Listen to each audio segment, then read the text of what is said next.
자, 도시계획 입안 결정 절차, 그 다음에 계획재량과 형량명령을 배우는데요. 위치는 좀 찾을 줄 알아야 되겠습니다. 위치를 한번 볼게요. 보통 행정계획은 나중에 사례문제 같은 데서 보면은 소송요건에서는 행정계획의 처분성이 문제되죠. 행정계획의 처분성이 문제되고 또는 뒤에서 배우겠습니다만 계획 변경 청구권 인정 여부가 문제가 됩니다. 물론 둘 다 특히 계획 변경 청구권을 판례는 거부 처분의 성립 요건으로 보기 때문에 둘 다 대상적 교육에서 문제가 되는 거죠. 그 다음에 본안 판단으로 넘어가면 본안 판단의 대상은 소송물이라고 했죠. 취소 소송의 소송물은 원고의 주장인 처분의 위법성입니다. 처분의 위법성 여부인데요. 행정계획 파트에서의 처분은 구속적 행정계획이죠. 따라서 행정계획의 위법성이 논란이 되는 거예요. 물론 행정자를 붙입니다. 행정계획의 위법성 보통 한계라고 했죠. 행정계획은 일정 한계를 준수해야 됩니다. 그 한계로서 문제가 되는 게 크게 나누면 첫 번째, 행정계획의 결정에서 절차상 하자가 있는지, 절차상 하자 유무를 판단하는데 우리가 방금 봤던 것처럼 기의 심결공을 기억해야죠. 기의 심결공, 기초조사를 하고 그리고 지역주민과 지방의회의 의견 청취를 합니다. 계획위원회에서 일정한 심의 과정을 거치고요. 그리고 행정청, 보통 계획을 결정하는 행정청을 계획청이라고 부릅니다. 계획청이 결정 고시를 해요. 결정하고 고시해야 효력이 여기서 발생합니다. 얘는 공람, 일반 공중이 열람하도록 해서 누락된 것들을 보충하는 것이죠. 기의신경을 공언하는데 이 중에서 절차를 누락하면 절차상 하자가 있는 거죠. 나중에 뒤에서 배웁니다. 절차상 하자는요, 그 자체가 독자적 위법 사유가 돼요. 여기서 독자적 위법 사유가 된다는 말은 뒤에서 배울 내용입니다만 내용상 하자가 없더라도 내용은 정확하더라도 절차를 준수하지 않은 것 그 자체가 위법이 됩니다. 따라서 행정계획의 내용에는 아무런 하자가 없어요. 아무런 영향이 없습니다. 그런데 절차를 거치지 않았어요. 그 자체도 위법 사유가 되는 게 바로 독자적 위법 사유입니다. 그리고 절차는 처분이 결정되기 전에 사전에 보통 결치다 보니까 하자가 중대한 걸로 잘 보지 않아요. 그래서 중대명백설에 의하면 위법성 정도는 취소 사유가 됩니다. 두 번째, 행정계획의 내용상 하자 유무와 관련해서 행정계획의 내용은 일반 행정재량에 비해서 보다 광범위한 형성의 자유를 갖고 있습니다. 이런 보다 광범위한 형성의 자유를 우리가 계획에서 인정되는 재량이다. 그래서 계획재량이라고 부르죠. 이런 계획재량을 통제하는 게 형량명령 원칙인데 이런 형량명령 원칙은요, 최근에 2022년 7월 12일부터 시행되는 개정행정절차법의 명문화가 됐어요. 그래서 상당히 중요한 파트가 됐습니다. 물론 형량명령은요, 절차의 내용까지도 사실은 포함하고 있어요. 형량명령에 하자가 있는 경우는 만약에 형량 자체를 하지 않았다. 그건 어떻게 보면 기초조사 같은 경우를 안 한 것도 형량의 하자에 조사를 하지 않은 것도 포함시키기도 합니다. 보통 내용상 하자의 위치를 시키긴 하지만 절차상 하자하고 연결도 돼 있어요. 지금 우리는 형량명령을 배웁니다. 잘 보세요. 형량명령은 행정계획의 위법성을 통제하는 판단하는 그러한 도구가 되는 겁니다. 즉 행정계획의 위법 여부를 판단하는 기준이 형량명령인데 형량명령 원칙은 행정계획이 보다 광범위한 형성의 자유인 계획재량이 있기 때문에 나온 일반 원칙입니다. 과거에는 형량명령 이론이라고 불렀어요. 지금은 하나의 일반 원칙이 됐습니다. 그리고 이런 형량명령을 하는 이유는 행정계획의 재량, 즉 계획재량을 통제하기 위해서고 계획재량을 통제하는 것은 결국 지금 우리가 배우고 있는 행정계획의 위법성에서 논의가 되는 거고, 위법성 다른 말로 한계죠. 행정계획의 위법성은 본안 판단에서 문제가 되는 겁니다. 따라서 소송 구조로 볼 때 본안 판단에서 처분성이 인정되는 행정계획의 위법 여부를 판단할 때 행정계획의 한계를 논의하고, 그 한계는 절차상 한계와 내용상 한계가 있으며, 특히 내용상 한계로 계획재량과 형량명령이 연결된다. 이 구도를 알고 있어야 돼요. 이런 구도를 알고 있어야 된다. 절차는 이미 했고요. 여기 볼까요? 계획재량의 의의가 뭐냐? 계획재량이란 행정계획을 수립 변경함에 있어서 수립할 때뿐만 아니라 변경할 때도 인정됩니다. 계획청에게 인정되는 광범위한 형성의 자유입니다. 자, 예를 들면 경찰 행정을 하는 데 있어서 일정한 목표를 설정할 때, 그런 목표 설정을 위한 행정계획, 경찰 행정계획을 설정하는군요. 경찰 처분보다 보다 광범위한 형성의 자유가 있는 것이죠. 이런 사실은 일반 행정재량과 비교했을 때 비교적 광범위한 형성의 자유를 갖습니다. 이런 계획재량은, 이게 계획재량인데요. 계획재량은 처분에게 인정되는 행정재량과 질적으로 다른 거냐, 아니면 양적인 차이에 불과하냐. 논의의 실익은 행정재량의 위법성 심사 방식이, 행정재량의 위법성 심사 방식은 보통 비례원칙이죠. 비례원칙이 계획재량에도 적용될 수 있겠느냐? 적용된다고 보는 견해는 비례원칙이 수정된 것이 형량명령으로 봐요. 그러면 어떻게 보는 거냐? 개별 처분과 행정계획이 있을 때 일반 재량 처분에 인정되는 재량을 보통 우리가 행정재량이라고 불러요. 그렇지만 행정계획도 처분성이 인정되기는 하지만 얘는 수단적 가치를 갖는다면 얘는 계획 자체가 목적 프로그램으로 이루어져 있죠. 그러다 보니까 목적은 보다 광범위한 형성의 자유가 있으니 이걸 뭐라고 부른다?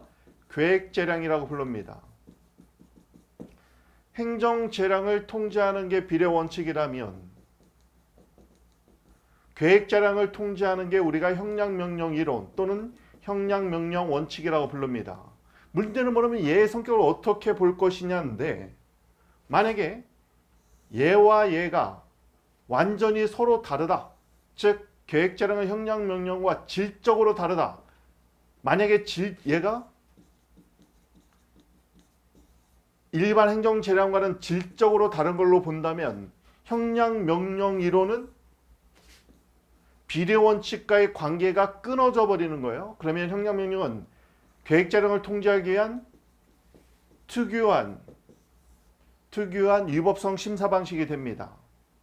그런데 만약에 이런 계획재량이 행정재량보다 양적으로 확장된 개념일 뿐 전혀 별개로 볼 필요는 없다라고 본다면 형량명령원칙은 비례원칙의 수정예가 됩니다. 비례원칙이 수정된 하나의 예로서 비례원칙의 파생법리가 되겠죠. 파생법리가 됩니다. 뭐 질적으로 보는 견해도 있고 양적으로 보는 견해도 있지만 뭐 그게 우리한테 수험적으로 그렇게 중요한 건 아니에요. 어떤 차이가 있는지만 한번 볼까요? 비례원칙이란 수단으로서 달성하려고 하는 공익 목적이 있죠. 공익 목적이 있습니다. 이런 공익 목적 달성을 위해서 처분이 하나의 수단으로 나옵니다. 따라서 비례원칙은요, 이러한 처분으로 달성하려고 하는 공익 목적과 이러한 처분으로 침해되는 사익을 이익형량하죠. 따라서 비례원칙은 처분으로 달성하려고 하는 공익과 그 처분으로 침해되는 사익을 이익형량합니다. 예를 들면 붕괴 위험이 있는 건물에 대해서 철거명령을 제기하면 이 철거명령의 목적은 붕괴 위험이 있는 건축물의 위해를 제거하는 거죠. 그게 특정한 목적이 될 겁니다. 그 목적이 공익이에요. 근데 이 철거명령에 따르면 결국 건물이 철거가 되면 그 건물 소유자의 재산권이 침해되겠죠. 침해되는 사익이 있습니다. 이러한 철거명령이라는 수단이 그 수단으로 달성하려고 하는 공익과 침해되는 사익을 이익형량 또는 비교형량해서 공익이 훨씬 더 크면 철거명령이라는 이 수단, 처분은 적법해지는 거고, 침해되는 사익이 훨씬 더 크다면 유법해지는 겁니다. 근데 형량명령은 좀 달라요. 어떻게 다르냐? 우리가 제주도 강정마을에 해군기지를 건설한다고 하면서 논란이 있었습니다. 해군기지 건설에 관한 행정계획이 결정이 되는데요. 이런 경우에는 형량을 할 때 해군기지를 건설해야 될 군사적 목적이 있죠. 공익이 있습니다. 그런데 해군기지를 건설하면 강정마을에 천연 자연인 구럼비바위가 파괴됩니다. 그런 환경보호도 공익이죠. 그리고 이런 공익에 따라서 해군기지가 건설되면 그 터지에 있는 사람들의 소유권이 박탈되겠죠. 이게 나중에 우리가 배우는 수용처분입니다. 사익도 침해돼요. 그런데 그 당시에 강정마을에서는 이런 해군기지 건설을 찬성하는 사람과 반대하는 사람이 있었습니다. 찬성하는 쪽에서는 지역경제에 도움이 될 수 있다는 주장도 있었고요. 이에 대해서 자신의 살집, 터전을 잃어버린 사람들은 반대하고 있었어요. 사익과 사익도 충돌하고 있었습니다. 여기 보세요. 비례원칙은 어떻게 보면 공익과 사익만을 이익형량하는 게 비례원칙인데, 행정계획은 그 개념이 뭐였어요? 전기적, 전문적, 기술적, 정책적 판단을 기초로 목표, 일정한 목표를 설정하고 수단, 관련된 수단을 조정종합해서 질서, 장래 일정 시점에 일정한 질서 형성을 목적으로 한다. 이때 수단이 뭐였죠? 관련된 수단을 조정종합하는데 관련된 모든 수단을 조정종합합니다. 따라서 행정계획은요, 고려 요소가 이렇게 더 많아요. 공익과 사익만을 이익형량하는 비례원칙과 달리 공익상호간, 사익상호간에도 이익형량을 해야 됩니다. 그래서 양적으로 확장된 개념으로 보는 유력설도 있고, 그러면 형량명령원칙은 비례원칙의 파생 법리로서 비례원칙이 행정계획 분야에 적용된 하나의 예가 됩니다. 적용예가 돼요. 그렇지만 질적으로 다르다 이렇게 보는 학자들도 있어요. 자, 개념만 알아두면 됩니다. 다시 한번 볼까요? 자, 이런 계획재량이 일반 행정재량과 어떻게 질적으로 다르냐? 구별 긍정선, 질적으로 다르다고 보는 거죠. 행정재량의 수권 규범은 요건과 효과의 조건 프로그램, 일반 행정재량은 조건 프로그램인 반면에 계획재량은 그 자체가 목적이다 보니까 수권 규범 자체도 단순한 수단이 아니라 목적 프로그램으로 이루어져 있기 때문에 그 내용이, 즉 일반 행정재량과 계획재량은 내용이 질적으로 다르다고 보는 거예요. 그러면 계획재량과 행정재량이 질적으로 다르다고 본다면 일반 행정재량을 통제하는 법리인 비례원칙과 계획재량을 통제하는 법리인 형량명령은 질적으로 달라지겠죠, 같이. 그러면 형량명령원칙은 특유한 제도가 돼버립니다. 구별 부정선은 양적으로 일반 행정재량과 계획재량이 질적으로 구별되는 건 아니다. 양적인 차이에 불과하다 이렇게 보는 거죠. 양자 모두 행정청에게 선택의 자유를 인정하는 것이므로 양적인 차이에 불과하다 이렇게 보는 견해입니다. 여기는 어떻게 보면 판례는 양적으로 다르다, 다르지 않다 논의하고 있지 않지만 어떻게 보면 우리 판례는 계획재량을 인정합니다. 계획재량을 인정해요. 판례 설시를 보면. 그리고 형량명령 원칙도 인정했어요. 그래서 이것이 개정행정절차법에 들어와서 2022년 7월 11일부터 시행되고 있어요. 상당히 중요한 거죠. 법이 개정됐으니까. 그러니까 시험에 나올 가능성도 더 많아졌습니다. 그런데 우리 판례는요, 확실하게 형량명령 원칙을 구분합니다. 계획재량과 형량명령 원칙을 일반 행정재량하고는 구분하고 있어요. 판례는 그대로 써줘야겠습니다. 행정조치는 구체적 행정계획을 만드는 거 얘기하는 거죠. 결정함에 있어서는 비교적, 여기서 말하는 비교적은 일반 행정재량과의 비교적이 되겠죠. 비교적 광범위한 형성의 자유를 갖습니다. 이게 뭐예요? 이게 행정계획에 인정되는 재량, 줄여서 계획재량이 되는 거죠. 도시환경정비사업에서의 관리처분 계획은 그 구체적 내용 수립을 위해서 이른바 계획재량 행위에 해당돼서 상당한 재량이 인정된다고도 판시했습니다. 최근 판례 내용까지 써줬네요. 뭐가 다수설이냐 이런 것들 너무 고민하지 마세요. 그대로 쓰면 됩니다. 여기는 양적 차이로 봤는데요. 질적 차이로 봐도 상관은 없어요. 타당하다고 본다. 답안지는 뭐뭐라고 본다. 이렇게 써주세요. 계획재량에는 형량명령 원칙이라는 위법성 심사 방식이 인정이 됩니다. 비례원칙과는 좀 구분이 되는 거죠. 그러면 형량명령 원칙은 뭐냐? 목차로 암기해야 돼요. 나중에 단문으로 쓰려면 의, 내용, 효과입니다. 물론 형량명령 원칙을 쓰기 위해서는 그 대상이 되는 계획재량에 대해서 논의를 해줘야 돼요. 이런 계획재량이 일반 행정재량과 질적으로 구분된다면 형량명령 원칙도 비례원칙과 질적으로 구분되는 특유한 행정계획의 위법성 심사 방식이 됩니다.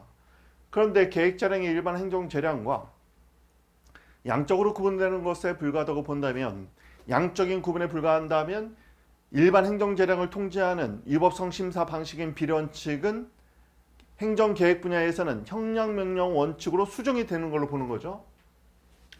행정계획을 수립함에 있어서 관련된 모든 이익을 정당하게 이익 형량해야 된다는 원칙을 말합니다. 비례원칙의 행정계획 분야에서의 하나의 적용예다. 이렇게 보려면요. 이렇게 보려면 계획재량과 일반 행정재량을 양적 차이로 봐야 되죠. 양적 차이, 즉 구별, 부정설을 취해야 됩니다. 양자는 양적 차이에 불과하고 완전히 구별되는 것이 아니라고 본다면 이런 행정재량을 통제하는 비례원칙이 계획재량을 통제하는 형량명령 원칙으로 수정된 것이죠. 만약에 질적으로 구분된다고 본다면 형량명령 원칙은 비례원칙과는 구분되는 계획재량을 통제하는 특유한 위법성 심사 방식이 되는 겁니다. 계획청은 공익상호간, 사익상호간, 공사이익간 다 형량하는 거예요. 쉽게 말하면 이익 형량을 해야 됩니다. 이거 놓치면 절대 안 됩니다. 행정절차법 40조의 4에 신설이 됐어요. 과거에는 학자들만 논의를 했었고 조문에 없었지만 이제는 조문에 들어왔네요. 행정절차법 40조의 4. 법이 처음인 분들을 위해서는 이런 것도 좀 설명해 볼까요? 보통은요 39조, 40조, 41조가 있죠. 그런데 조문을 추가할 게 생겼어요. 40조와 연관이 됩니다. 추가할 게 생겼는데 추가할 내용을 41조로 만들면 딜은 다 밀리겠죠. 한 칸씩. 그러면 나중에 힘들어지니까 이런 경우에 추가적인 지문을 만들 때 40조의 2, 40조의 3, 40조의 4 이렇게 나가는 겁니다. 행정절차법이 개정되고 7월 10일, 2022년 7월 10일부터 시작될 때 이런 많은 내용들이 들어왔어요. 행정절차법 파트에서 자세히 배울 겁니다. 중요해요. 법이 개정된 거기 때문에. 국민의 권리움에 직접 영향을 미치는 계획을 수립. 국민의 권리움에 직접 영향을 미친다. 이 말은 뭐예요? 이걸 우리가 구속적 행정계획이라고 불러요. 여기서 말하는 구속적이라는 말은 결국 국민의 권리의무를 직접 규율한다는 의미입니다. 국민의 권리의무를 직접 규율하는 구속적 행정계획은 항고소송의 대상인 처분성이 인정되는 거예요. 따라서 행정절차법 40조의 4에서 국민의 권리의무에 직접 영향을 미치는 계획이란 구속적 행정계획으로 쉽게 말하면 처분성이 인정되는 계획을 수립할 때는 이런 말이 되겠죠. 처분성이 인정되는 계획을 수립, 변경, 폐지할 때는 관련된 여러 이익을 정당하게 형량하여야 한다. 이게 형량명령이죠. 형량명령 원칙이 행정절차법, 개정행정절차법 40조의 4에 신설이 됐다. 신설됐으니까 시험에 내려고 하겠죠. 그러니까 꼭 알아둬야 됩니다.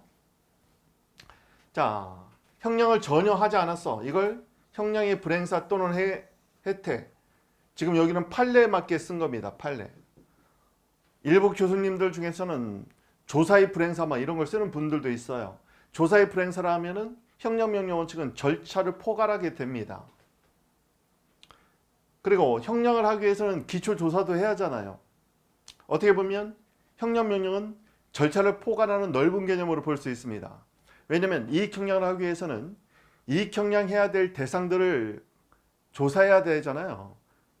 기심결공의 기초조사, 의견 청취 이런 데서 여러 가지 이익 형량할 요소가 도출이 되겠죠. 거기서 사익과 공이익을 거기서 추출해서 그런 이익을 정당하게 형량하는 겁니다. 보통은요, 계획청이 하지 않고 계획위원회에서 합니다. 도시관리계획이 결정될 때는 도시계획위원회에서 이러한 관련된 모든 이익을 형량해 보는 거예요. 또는 문화재 보호구역을 설정할 때 문화재 보호구역 지정, 최근에 변호사 시험에서 출제가 됐어요. 이런 문화재 보호구역, 구역은 도시관리계획으로서 결정된다고 했죠. 문화재 보호구역을 설정할 때도 과연 문화적 가치가 있는지, 그리고 이 문화재를 보호하기 위해서 어느 정도 보호구역으로 설정해야 될지. 왜? 문화재 보호구역으로 설정되면 그 구역 안에 있는 토지 소유자는요, 개발을 못해요 이제. 개발을 못하니까 좋아하지는 않겠죠. 물론 나중에 이제 여러 가지 세제 혜택 같은 게 있는 경우도 있기는 합니다. 자, 판례 표현입니다. 전혀 형량을 하지 않는 걸 우리가 불행사 또는 혜택, 해이하게 태만하게 했다는 건데, 보통 혜택은 거의 형식적으로만 해서 안 한 거하고 다를 바 없는 정도를 우리가 혜택이라고 불러요. 다음, 형량이 반드시 포함시켜야 될 고려사항을 누락시킨 거, 이걸 형량 흠결. 포함시킬 사항을 빠뜨렸다, 이제 누락된 거죠. 고려요소가 누락되어 있는 걸 말합니다. 전혀 하지 않은 거 불행사 또는 혜택, 고려요소가 누락되어 있는 거 형량 흠결. 형량을 했으나 그 형량이 정객, 정당성, 객관성이 없는 거. 정객, 우리가 이제 정치인을 정객이라고 부르죠. 뭐 객정이라고 외워도 되지만 정객. 정당성, 객관성을 결하면 잘못 오자를 써서 오형량입니다. 형량이 불행사 또는 혜택, 형량 흠결, 오형량. 키워드는 전혀 안 한 거, 형량이 불행사 또는 혜택. 누락된 거, 고려요소가 누락된 거, 형량 흠결. 하긴 했는데 정객, 정당성, 객관성이 없는 거, 오형량입니다. 어디 한 군데에만 해당되면 형량의 하자가 있어 위법하게 됩니다. 판례표현이니까 우리도 답안지에 쓸 때는 이렇게 써야 되는 거예요. 형량의 하자가 있어 위법하다. 과거에는요, 재량 일탈남용으로 위법하다 했는데 지금 판례는 형량의 하자가 있어 위법하다고 보고 있죠. 따라서 형량명령 원칙을 완전히 수용한 겁니다. 이런 형량명령 원칙, 계획재량과 형량명령 원칙은 계획의 결정뿐만 아니라 변경 또는 폐지에도 적용됩니다.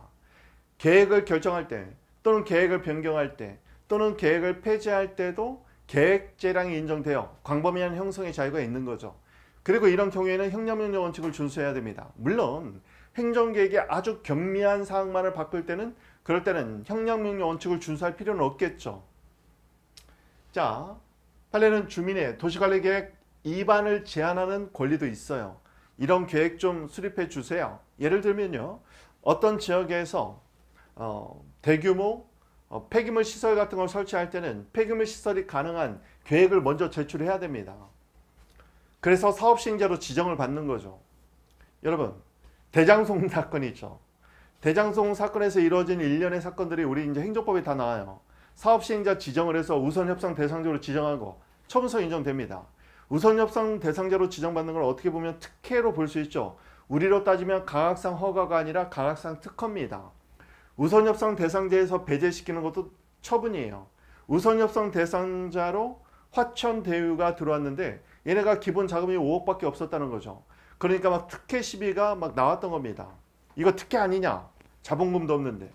그러면 이제 그 행정청 입장에서는 화천대유를 보고 우리가 해준 게 아니라 화천대유가 여러 은행을 모아서 컨소시엄을 구성했거든요. 총대를 메고 자기가 앞에서 깃발을 들고 그런 은행들을 컨소시엄을 구성해서 자금을 모아서 들어왔다는 거예요. 그래서 우리는 화천대유 5억을 보고 해준 게 아니라 그 뒤에 있는 은행들을 보고 해준 거다. 이러면서 서로 법리 싸움이 있는 겁니다. 특혜를 준 거 아니냐? 뭐 이런 말. 그런 경우에는 보통 이제 화천대유가 그런 사업을 받을 때 우선협상 대상자로 지정이 되고요. 나중에 사업 인정을 받을 때 사업 계획서 같은 걸 내요. 그러면서 나중에 사업 인정을 받습니다. 그 논리적 전제로 보통 이런 계획을 먼저 제출합니다. 이 부분을 앞으로 나중에 개발을 해서 이제 주택단지로 조성해야겠다. 그러면 도시관리 계획을 변경해야 될 내용들이 있거든요. 그러면 그런 계획 변경을 해달라고 요구할 때 입안 제안을 합니다. 그러면 행정청에서 입안 제안을 받아주면서 도시관리 계획의 내용을 변경하고 그리고 사업이 가능할 수 있도록 사업 인정을 해주면 나중에 그럼 화천대유가 사업 시행자가 되는 거예요. 사업 시행자가 되는 겁니다. 우리 나중에 뒤에서 다 배워요. 입안 제안을 해서 도시관리계획 처분성이 인정됐다고 했죠. 관리계획을 결정할 때도 계획제량과 행정명령 원칙이 준수되지만 마찬가지로 도시관리계획을 할지 결정할 때 또는 변경할 때 여기에 보면 도시계획 시설 변경이 나오죠. 도시계획 시설 결정도 관리계획으로 이루어져요. 관리계획의 관리계획에 따라서 시설 결정이 이루어집니다. 뭐 경전철 같은. 따라서 도시계획 시설 결정도 도시관리계획의 내용이기 때문에 당연히 처분성 인정되는 거죠. 우리가 알아야 될 건 뭐냐면 계획 자체를 결정할 때뿐만 아니라 변경할 때 또는 폐지할 때도 계획제량과 형량명령 원칙이 그대로 적용된다. 아시면 되겠습니다. 최근 판례 보면 행정계획이 아닌데도 형량명령 원칙을 적용한 판례들이 있어요. 최근에 보면. 자, 행정소송 파트에서는 구속적 행정계획은 이꼴 처분이라고 했죠. 따라서 항고소송의 대상이 됩니다. 써있네요. 구속적 행정계획과 같이 행정계획의 처분성이 인정되고 법률상 이익이 침해된다. 이건 원구적격 얘기하는 거죠. 그러면 취소송을 제기할 수 있습니다. 예를 들면 나의 토지 건물이 도시관리계획에 편입이 되면 개발이 안 되거든요. 증축, 개축, 신축이 안 돼. 그런 경우에는 도시관리계획 결정을 내가 취소송으로 다툴 수 있다는 얘기죠. 행정계획은 사후적 실체 통제에 어려움이 있다. 이 말은 뭐냐면요. 행정계획이 한번 시작되면 되돌리기가 좀 힘들어요. 따라서 행정계획은 사후에 실체 통제보다는 사전에 통제하는 게 더 중요하기 때문에 절차 통제가 중요합니다. 우리 나중에 행정계획에서 보면은요. 계획이 한번 진행이 돼버리면 이거 되돌리는데 몇 배의 돈이 더 듭니다. 나중에 보면 새만금 간척사업 보세요. 나중에 우리 판례가 굉장히 많이 나오는데 새만금 간척사업은 이게 간척사업 처음에 할 때는 농지를 확보하겠다. 우량농지로 확보하겠다. 그런데 바다의 소금물 때문에 이 간수가 마르면서 새만금 간척사업한 땅이 너무 짠기가 많아서 이거 농사가 안 돼요. 처음에는 농지 확보하겠다고 이거 새만금 간척사업 해놓고 나서 안 되니까 나중에 여기서 막 항만을 조성해서 항구로 만들겠다. 뭐 그것도 안 됐어요 결국. 근데 이 새만금 지금 굉장히 많이 공사를 했잖아요. 이거 되돌리는데 몇 배가 더 든다는 겁니다. 사실은 이 새만금 간척 사업은 애초의 목적은 지금 유명무실화 됐습니다. 근데 아무도 책임 안 지잖아요. 지금 완전히 완공도 안 돼서 이제 총선 가까우잖아요. 총선 대선 때 되면 맨날 이게 새만금 간척 사업에 대한 그런 공약이 나와요. 근데 그 공약이 제대로 준수된 바가 한 번도 없어. 해마다 나와 해마다. 자 이렇게 새만금 간척 사업 같은 경우도 행정계획이 추진이 되니까 나중에 보니까 문제가 있지만 되돌리기가 힘든 거예요. 그래서 행정계획은 사후에 실체 통제하는 것보다 사전에 그 계획을 면밀하게 따져보는 사전에 절차 통제가 더 중요하다는 거. 사전적 절차 통제가 중요합니다. 사후적 실체 통제 이해할 때 형량명령 위반 여부가 문제가 되는데 만약에 계획이 위법화도 되돌리기 힘들잖아요. 그러니까 보통은 나중에 뒤에서 배우는 사정 판결 가능성이 많아집니다. 사정 판결의 사정은 공익적 사정이 있어서 위법하지만 인용 판결을 안 해주고 기각 판결하는 거예요. 위법하지만 기각을 하는 게 사정 판결입니다. 사정 판결이 가장 많이 나오는 게 행정계획 분야입니다. 행정계획은 공권력 행사지만 처분성이 인정되면 항고소송의 대상이 되고 재판소원 금지 원칙에 의해서 헌법소원은 안 되겠죠. 다만 처분성이 인정되지 않을 때만 헌법소원의 대상이 되는 공권력 행사가 됩니다. 위법하면 손해배상, 적법하면 손실보상이죠. 손해 전부는 나중에 뒤에서 배웁니다.